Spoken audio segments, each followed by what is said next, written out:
আপনারা দেখছেন সিএম বাংলা, নিরন্তর বাংলার মুখ।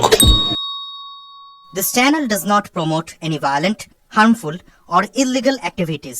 All content provided by this channel is meant for an educational purpose only.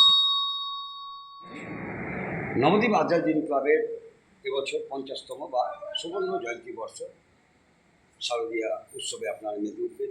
কী কী আপনারা আয়োজন করছেন? এই বছর আমাদের এক এক করে আমরা 49তম বর্ষ অতিক্রম করে 50 বছরে পদার্পণ করেছি। এইবার আজাদিন ক্লাবের সুবর্ণ জয়ন্তী বর্ষ আমাদের কাছে দীর্ঘ প্রতীক্ষিত একটা আবেগঘন মুহূর্ত।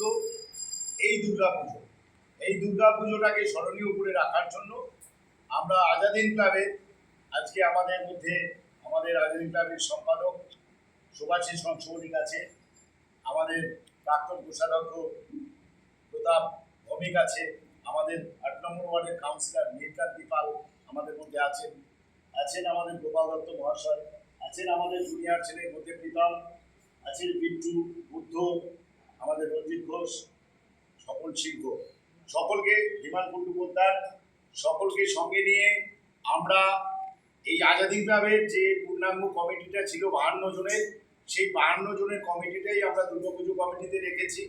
সেই কমিটি টোটাল ব্যাপারটা যে আমরা মহালয়া থেকে আমরা আমাদের বিভিন্ন প্রোগ্রাম, সাংস্কৃতিক এবং সামাজিক প্রোগ্রাম শুরু করছি। মহালয়ার দিনকে আমাদের সকালবেলা অঙ্কন প্রতিযোগিতা যেমন হয় প্রতি বছরের মতো এই বছরও আমরা সেই অঙ্কন প্রতিযোগিতার আয়োজন করেছি। বাচ্চাদের, ছোট ছোট বাচ্চাদের প্রায় 500 থেকে 700 বাচ্চা সেই অঙ্কন প্রতিযোগিতায় অংশগ্রহণ করে নবদ্বীপের। সেই অঙ্কন প্রতিযোগিতা হওয়ার পর আমরা বিকালবেলা একটা বর্ণাঢ্য শোভাযাত্রার আয়োজন করেছি। সেই শোভাযাত্রায় আমাদের এই আজাদিন ক্লাবের রানীচড়া রানীঘাট অঞ্চলের সমস্ত সদস্যবৃন্দাদের নিয়ে আমরা সুসজ্জিত একটা র্যালির ব্যবস্থা করেছি, যেটা আমাদের নবদ্বীপের জন্মস্থান, আমাদের মহাপ্রভু যে নবদ্বীপের ভূমিপুত্র বলি, সেই মহাপ্রভুর আবক্ষ মূর্তি বা মহাপ্রভু স্ট্যাচু সামনে থাকবে, তার সঙ্গে হরিনাম সংকীর্তন থাকবে, তার সঙ্গে বিভিন্ন বাদ্যযন্ত্র সহকারে আমাদের দুর্গা পুজোর যে আগমনী নৃত্য, সেইটা দুর্গা প্রতিমা সমস্ত কিছু দিয়ে আমরা একটা সুসজ্জিত র্যালি নবদ্বীপ শহর পরিক্রমা করব। সেইটা হয়ে যাওয়ার পর আমরা একদিন গ্যাপ দিয়ে 23 তারিখে আমরা একটা রক্তদান শিবির দেখেছি। আমরা প্রতি বছরই আমরা এই অনুষ্ঠানটা করি, এই বছরও আমরা সেই রক্তদান শিবিরের আয়োজন করেছি। 50 জন রক্তদাতা রক্তদান এই অনুষ্ঠানে অংশগ্রহণ করবে, আমাদের এই আজাদিন ক্লাবেরই প্রত্যেক সদস্যরাই করবে। তারপর আমরা চতুর্থীর দিন আমরা আমাদের উদ্বোধনের পার্টটা রেখেছি।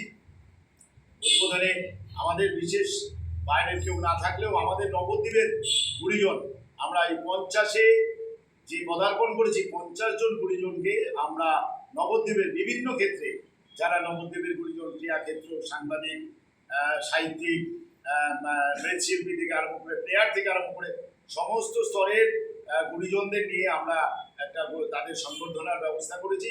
তার সঙ্গে আমাদের উদ্বোধনী প্রোগ্রামটা রেখেছি চতুর্থীর দিন বিকেল 5টায়। চতুর্থী দিন বিকাল 5টায় এই উদ্বোধনী প্রোগ্রামটা আমরা নবদ্বীপের যেমন 50 জনকে নিয়ে করছি। এটা হয়ে যাওয়ার পর তারপর আমাদের আবার ষষ্ঠীর দিন থেকে আমাদের প্রোগ্রাম শুরু। আমাদের এদুত অঞ্চলে, দুস্থ অঞ্চল, এখানে যেসব বিধবা বয়স্ক মহিলা আছেন বা বয়স্ক পুরুষ মানুষ আছেন যারা রাধেশ্যাম করে খান, আমাদের এইসব অঞ্চলে আমরা 300 থেকে 350 সেই মহিলাকে নিয়ে আমরা তাদেরকে প্রসাদের ব্যবস্থা করেছি সিদ্ধি বাবার আশ্রমে। তাদের প্রসাদ দেওয়ার পর তাদেরকে কিছু আমরা দান সামগ্রী, হয়তো বস্ত্র তুলে দেবো, সেই প্রোগ্রামও থাকছে। সেটা হয়ে যাওয়ার পর আমাদের সপ্তমী, অষ্টমী, নবমী এই 3 দিন যে আমরা প্রসাদ আমাদের সমস্ত নবদ্বীপবাসী, আমাদের ক্লাবের সদস্যরা মধ্যে আমরা প্রসাদ বিতরণ করি, সেইগুলো থাকছে। তার সঙ্গে বিভিন্ন সময় ক্লাবের হয়তো স্কুইজ প্রতিযোগিতা থেকে আরম্ভ করে আমাদের সম্পাদক নিজে করেন স্কুইজ কম্পিটিশন, সেটা হয়তো বারোয়ারি মণ্ডপে হবে। অন্যান্য আরও আমরা বিভিন্ন প্রোগ্রামের মাধ্যম দিয়ে আমরা এই 50 বছরটাকে নবদ্বীপবাসীর কাছে স্মরণীয় করে রাখতে চাইছি। আপনার নাম? আমার নাম দীপক নাথ। আপনি? আমি আমি সভাপতি আজাদিন ক্লাবের। বিশেষ কোনো পরিকল্পনা আছে কিনা? আমরা পার্থক্য বলতে অনেকটাই মণ্ডপ, প্রতিমা এবং আলোকসজ্জা থেকে শুরু করে বিভিন্ন অনুষ্ঠান, এগুলো আমরা অনেকটাই বাড়তি কিছু করছি। যেমন আমরা এবারে আমাদের প্রতিমার থিম হচ্ছে শিব শক্তি, মানে দেবী দুর্গা মূলত শিবের শক্তিতেই অসুর নিধন করেছিলেন। মূলত ব্রহ্মা বিষ্ণু মহেশ্বর সমস্ত দেবতাদের আশীর্বাদ ছিল তার সঙ্গে, কিন্তু শিবের সেই জায়গা থেকে আমরা আমাদের প্রতিমার যে বৈশিষ্ট্য সেটা হচ্ছে প্রতিমার পুরো চালচিত্রে যেটা আছে সেখানে আমাদের 50টা পিতলের ত্রিশূল থাকবে 50 বছরের প্রতীক হিসাবে, আর একটা বড় শিব মূর্তি থাকবে চালের উপরে, এবং মণ্ডপের ঢোকার মুখে একটা বড় শিবের মূর্তি থাকবে ত্রিশূল সহ। সেটাকে দেখেই দর্শনার্থীরা মণ্ডপে ঢুকবেন। আর এবার আমাদের প্রতিমাটা অনেকটাই বড় আগের বছরের তুলনায়, এবং সেখানে এবছর আমাদের 5টা সিংহ থাকছে গর্জনরত। এইরকম একটা আকর্ষণীয় প্রতিমা। আর কাঁচের ডিজাইন করা প্যান্ডেলটা মূলত আমরা করছি, বা স্মল টাইপের। এটা আমাদের অন্যতম বৈশিষ্ট্য। আলোকসজ্জার ক্ষেত্রে কিছু বাহারি ব্যাপার থাকবে। তারপরে তো নানা রকম কালচারাল অনুষ্ঠান সেগুলো থাকছেই।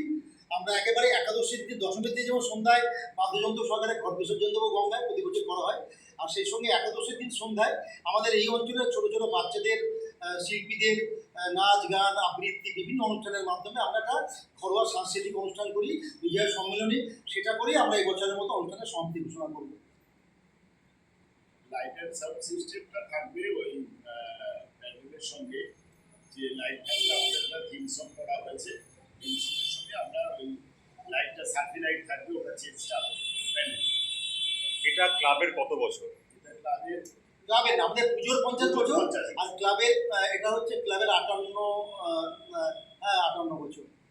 মানে প্রতি বছরই কি পুজো হয়েছে না কোনো এক বছর? না 1976 সাল থেকে শুরু হয়েছে, ধারাবাহিকভাবে পুজো করেছি। যখন নবদ্বীপে কেউ পুজো করেনি, বারোয়ারি পুজোর ক্ষেত্রে বলছি আমি, 2000 সালে, তখন আমাদের এই এটা পুরো রেডি হয়নি, দরজা জানলায় গ্রিল কিচ্ছু হয়নি। তখন আমরা এইখানে গোপালের বাড়ি থেকে ঠাকুর নিয়ে এসে জলে 8 কোমর জলে ঠাকুর নিয়ে এসে আমরা ঠাকুর তুলে এখানে আমরা পুজো করেছি। আর যেদিনকে দশমীতে ঠাকুর বিসর্জন দিই সেদিকে রাস্তাঘাট মোটামুটি জল প্রায় শূন্য হয়ে গেছে। টানা চলছে। 50 বছরে বাজেট পঞ্চমের বাজেট আমাদের সেই হিসাবে 25-এর উপরে, যেটা 15-এর মতো থাকে সেটা 25-এর উপরে বাইরে দেওয়া হবে। আমরা এবছর পুজোটাকে জমজমাটভাবেই মানুষের কাছে উপহার দিতে পারবো, এটা আমরা বলতে পারি। 4 থেকে 500 দাঁড়িয়ে যাবে। আর যারা বয়স্ক যারা সব 60 আর তাদেরকে আমরা বস্ত্র দান করবো, প্রসাদে আপ্যায়িত করে বস্ত্র দান করবো, যে সে শাড়ি ধুতি। হ্যাঁ, সেই সঙ্গে আমাদের একটা স্বাস্থ্য শিবিরেরও কর্মসূচি রয়েছে। সম্ভবত লায়ন্স ক্লাবের সঙ্গে সহযোগিতায় একটা স্বাস্থ্য শিবির আমরা হয়তো সেপ্টেম্বরে এই মহলার আগেই করে ফেলবো। ওটা তারা বারবার বলছে, আমরা ডেট দিতে পারিনি এখনো। তারপরে সেই অর্থে স্বাস্থ্য শিবির দিয়েই কাজ শুরু হবে। হ্যাঁ, হয়তো সেটাই সম্ভবত সেটাই করবো আমরা, সেটা দিয়ে শুরু হবে।